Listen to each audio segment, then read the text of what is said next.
नमस्कार, आप देख रहे हैं ब्रेकिंग बिहार। हमारे साथ अभी चिराग पासवान के पुराने हनुमान रह चुके कृष्ण कुमार उर्फ कल्लू जी हैं, जो कुछ दिनों तक पार्टी से दूर रहे। लेकिन सबसे बड़ी खबर आज के लिए यही है कि कल्लू जी को फिर से चिराग पासवान की पार्टी का बिहार का प्रदेश प्रवक्ता बनाया गया है। कल्लू जी, सबसे पहले तो आपको बहुत बहुत बधाई हो कि फिर से आप अपने पुराने घर में लौट आए।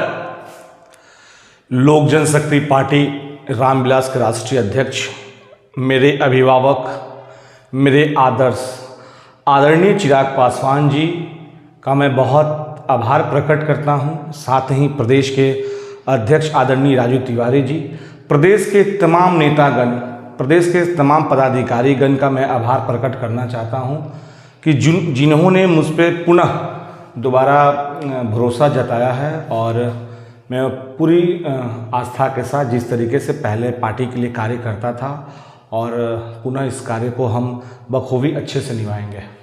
कल्लू जी, आपकी निष्ठा पर कभी सवाल नहीं उठाया जा सकता है। लगातार इस पार्टी में शुरू से स्वर्गीय पासवान जी के समय से आप रहे।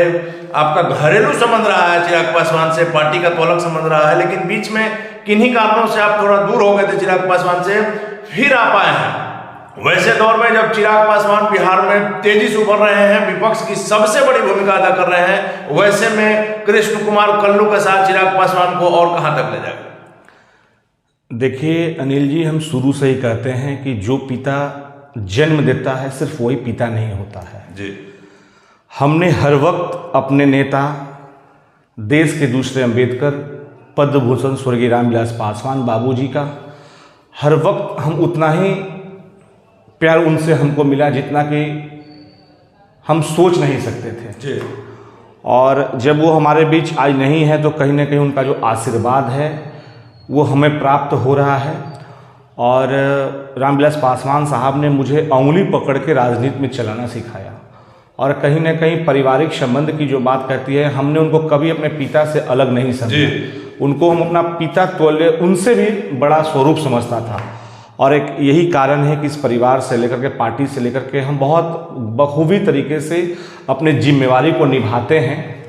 और जब तक हमारी सांस चलेगी इस धरती पे, जब तक हम जीवित रहेंगे, जब तक रामविलास पासवान जी की जो उनके किया गया जो कार्य, उस कार्य को हम आगे बढ़ाने का कार्य करेंगे। हमारे नेता आदरणीय चिराग पासवान जी का जो सपना है, उस सपने को साकार करने में हम तमाम कार्यकर्ता का जो योगदान रहेगा, वो योगदान निभाने के लिए हम तैयार रहेंगे। कल्लू जी, हमने शुरू में कहा आपने स्वर्गीय पासवान जी से राजनीति का भी ABCD सीखा है। वैसे व्यक्ति से जिसे देश का दूसरा अम्बेडकर कहा जाता है, कल्लू जी रणनीति बनाने में माहिर है, कूटनीति में माहिर है।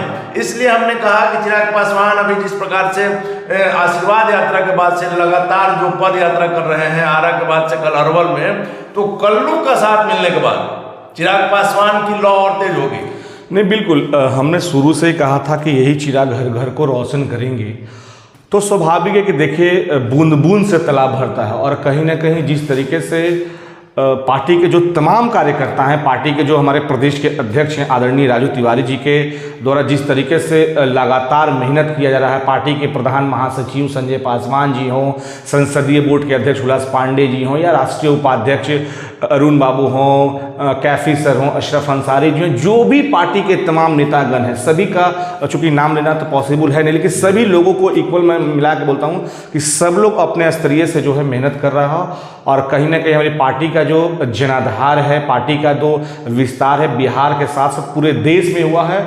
और 2025 में जो बिहार की जनता को जो मानना है, जो मांग है कि मुख्यमंत्री के तौर पे चिराग पासवान जी को देखा जाए, तो मुझे पूर्ण रूप से भरोसा है, आपके ऑन द कैमरे हम बोल रहे हैं कि 2025 के मुख्यमंत्री हमारे नेता आदरणीय चिराग पासवान जी होंगे। ये जनता की मांग है, जनता की पुकार है। जी, हम तो बराबर देखते हैं सभा में। कल्लू जी, आखिरी सवाल है कि कुटनी में जिस प्रकार से चुनाव हुआ, आखिरी समय में बीजेपी ने फिर से चिराग पासवान का सहारा लिया और चिराग पासवान की सभाओं में जिस प्रकार से भीड़ उमड़ी, क्या लगता है कुटनी का रिजल्ट क्या होगा? देखिए, इससे पहले भी 2 उपचुनाव हुआ, जिसमें एक गोपालगंज में हमारी जीत हुई है, एनडीए की जीत हुई है। और कहीं ना कहीं मोकामा में जो थोड़ा बहुत से हम लोग जो हारे थे, वो व्यक्तिगत जीत अनंत सिंह जी का था और चिराग पासवान जी की जाने से एक दिन का रोड शो से बहुत ही प्रभाव पड़ा था। उसके पहले का आप अगर चुनाव परिणाम निकालेंगे तो 30,000 से अनंत सिंह जी ने जीत हासिल की थी।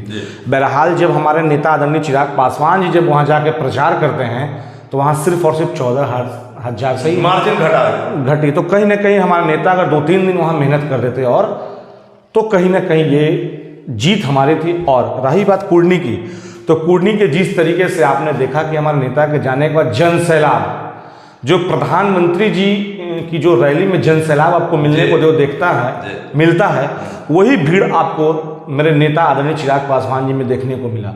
तो कहीं ना कहीं हमारे नेताजी राजनीतिक में पूरी तरीके से स्थापित हो गए। बिहार की आवाम उनको मुख्यमंत्री के तौर पे 2025 में जरूर देखना चाहती हो और ये तो मामूली सा एक उपचुनाव है।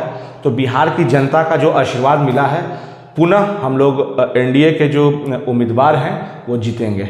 चलिए धन्यवाद आपका। तो थे हमारे साथ कृष्ण कुमार कल्लू जी, चिराग पासवान के पुराने वफादार, पुराने साथी रहे हैं और आज इनको पार्टी में प्रदेश प्रवक्ता की जिम्मेवारी दी गई है। कल्लू जी की रणनीति है, कल्लू जी की बात भी है और लगातार लोगों का जो कहना है कि चिराग पासवान जिस प्रकार से लोकप्रिय हो रहे हैं, कल्लू जी ने भी साफ तौर पर कहा है कि 2025 के आम चुनाव के बाद निश्चित तौर पर चिराग पासवान बिहार के मुख्यमंत्री बनेंगे। हालांकि आगे क्या होगा देखना काफी दिलचस्प होगा। फिलहाल आप बने रहे ब्रेकिंग वेब से।